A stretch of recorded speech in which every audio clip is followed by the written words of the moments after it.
Today we're going to be subtracting decimals. Now, as a reminder, we have our place value chart. Within our place value chart, we have the number 53.61.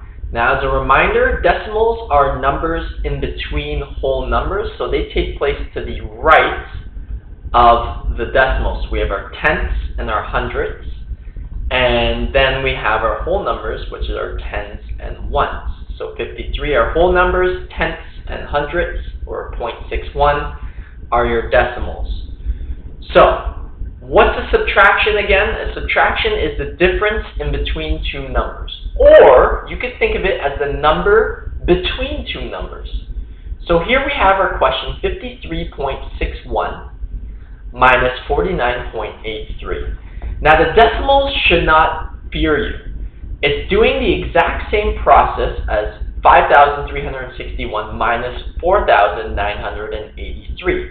It's the exact same steps. So how do we do it? We go from right to left. So we're going to start with the hundredths column, which is 1 minus 3.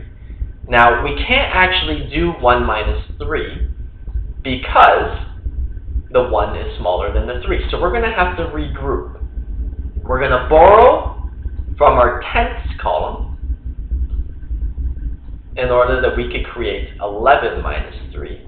And now we can do 11 minus 3 because the top number is greater than the bottom number. And 11 minus 3 is 8. So we can place that 8 under the hundredths column, under the 1 and the 3. Now we're going to move on to the tenths column, and that is 5 minus 8. And again, we cannot do the 5 minus 8. Now, should we be afraid of the decimal? Absolutely not, because it's only a multiple of 10. So we can borrow from the ones column. So we cross out the 3, we put up the 2, and now we can do 15 minus 8. And 15 minus 8 is 7. Now, the only step that we need to add in subtracting decimals is making sure that our decimal comes down. So we're following our decimals all the way down. And it's important always to keep those decimals aligned. Now, we're going to continue along. We have 2 minus 9. Again, we cannot do 2 minus 9, so we're going to have to borrow. And this time we're going to borrow from the tens column so that we can do 12 minus 9. And 12 minus 9 is 3. 4 minus 4 is 0. We don't have to bring anything down. So now we have a final answer of 3.78. So as a reminder, the most important part to decimals is keeping those decimals aligned. Just like you were to do any other number, every single place value has to be aligned, or else your equation is going to be off. So just to prove that it's the exact same process, here we'll go 5,361 minus 4,983.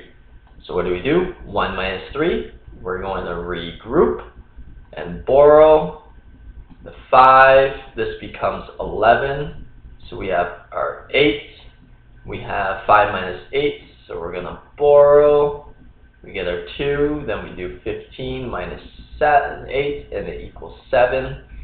Then we need to borrow again from the 5. That becomes a 4. Now you could do 12 minus 9.